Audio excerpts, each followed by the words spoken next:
ఆరాధన. ఈ గుళ్ళోని అణువణువులో మన పూర్వీకుల జ్ఞాపకాలున్నాయి. ఇక్కడ వీచే ప్రతి గాలిలో మన పూర్వీకులు ఈ లోకమంతా చల్లగా ఉండాలని చేసిన మంత్రఘోష ఇంకా వినిపిస్తూనే ఉంది. మేము ఈ సెంటిమెంట్లను కాపాడుకుంటారు, మన పూర్వీకుల సెంటిమెంట్లని మాత్రం నిలువునా కూల్చేసి రిసార్ట్లు కట్టాలా? ఎంత తేలిగ్గా చెప్పారు.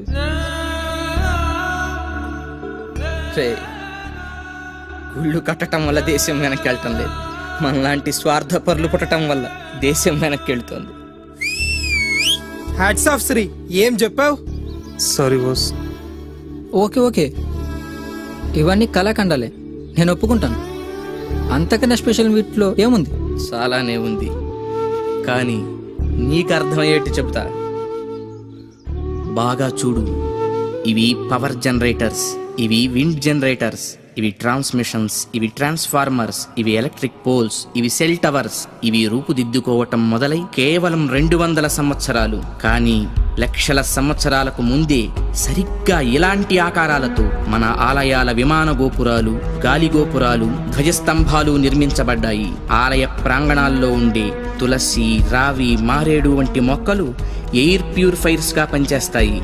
ఆలయాల్లో అర్చకులు చేసే ముద్రలు ఆక్యుప్రెజర్గా మారి శరీరంలోని ప్రాణశక్తిని ప్రేరేపిస్తాయి. వీటి ద్వారా వీళ్ల కాన్సంట్రేషన్ హై లెవెల్కి చేరుతుంది. దీన్నే తంత్రం అంటారు. వాళ్ళు పలికే శబ్దాలు ఎలక్ట్రోమాగ్నెటిక్ వేవ్స్, విద్యుదయస్కాంత శక్తి తరంగాలుగా మారతాయి. ఆ శబ్దాల అర్థాలు మైక్రోవేవ్స్, సూక్ష్మ భావ తరంగాలుగా పనిచేస్తాయి. దీన్నే మంత్రం అంటారు.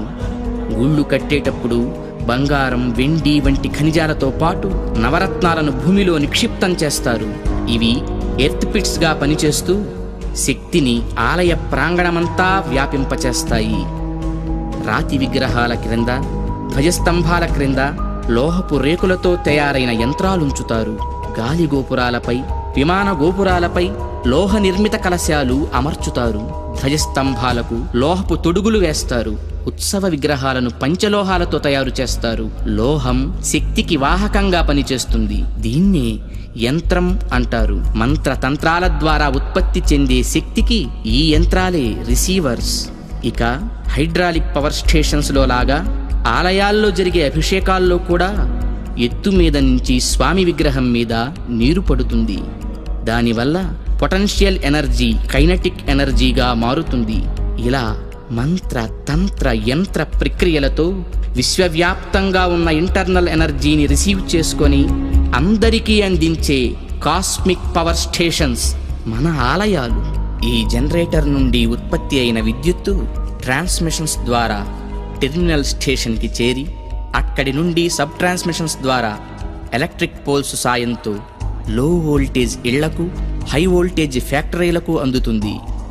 సరిగ్గా ఈ జనరేటర్ లాగే గర్భగుడిలోకి చేరిన శక్తి అంతరాలయమంతా ప్రసరించి పరివార దేవతల ద్వారా విస్తరించి ఎలక్ట్రిక్ పోల్స్ వంటి ధ్వజస్తంభాల సాయంతో సామాన్యుల నుంచి మహాభక్తుల దాకా వాళ్ళ స్థాయికి తగ్గట్టు అందరికీ అందుతుంది.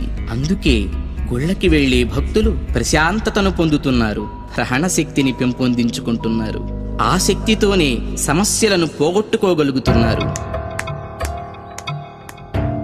అంటే అర్చకులు ఎలక్ట్రీషియన్సా? యా. అంటే మీరు చదివింది సైన్సా?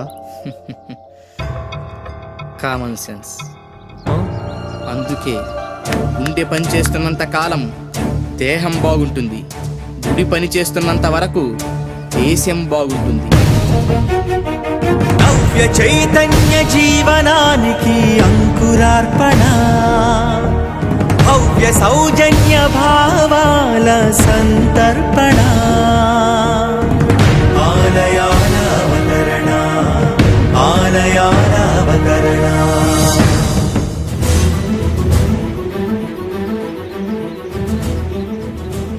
ఏ బాస్, ఏం చేస్తున్నావు? ఈ రాళ్ళను గమనిస్తున్నా. ఇలాంటి రాళ్ళు ఎక్కడ దొరుకుతాయో తెలుసుకోవాలి కదా. ఏ స్టైలిష్, నువ్వేంటి? నేను డైరెక్టర్ని బాస్. మొత్తం ఇదంతా షార్ట్ ఫిల్మ్ చేసి ఒక అవేర్నెస్ తీసుకొస్తా.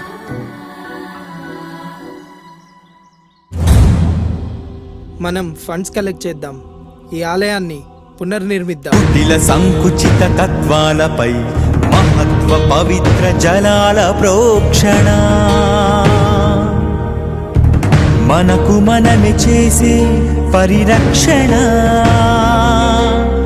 భావితరాల సంరక్షణ ఆలయాల అవతరణ ఆలయాల అవతరణ. థ్యాంక్స్ రా, నువ్వు ఈరోజు ఇక్కడ తీసుకురాకుంటే నా లైఫ్కి అర్థం ఉండే కాదు. నిజంగా చాలా చాలా విలువైన స్థలాన్ని తీసుకోవచ్చు. Thank you so much. అవును, శ్రీ ఎక్కడ? శ్రీ శ్రీ శ్రీ శ్రీ శ్రీ ఇటు ఎవరైనా వచ్చారా? ఎక్స్క్యూజ్ మీ, మీరు ఇక్కడ రెడ్ కలర్ డ్రెస్ వేసుకొని ఒక బొట్టు పెట్టుకునే వ్యక్తిని మీరేమైనా చూసారా? లేదే, అసలు ఎందుకు వచ్చింది? మీ నలుగురే కదా. రేయ్, అంటే శ్రీ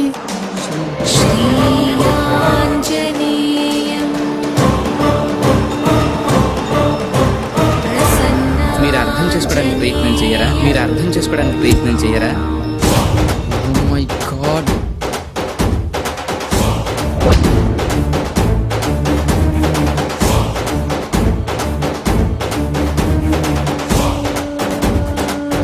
రేయ్, దేవాలయో రక్షతి రక్షితః. ఆలయాన్ని జాగ్రత్తగా చూసుకోండి, ఆలయాలే మిమ్మల్ని రక్షిస్తాయి. శ్రీ దేవాలయో రక్షతి రక్షితః.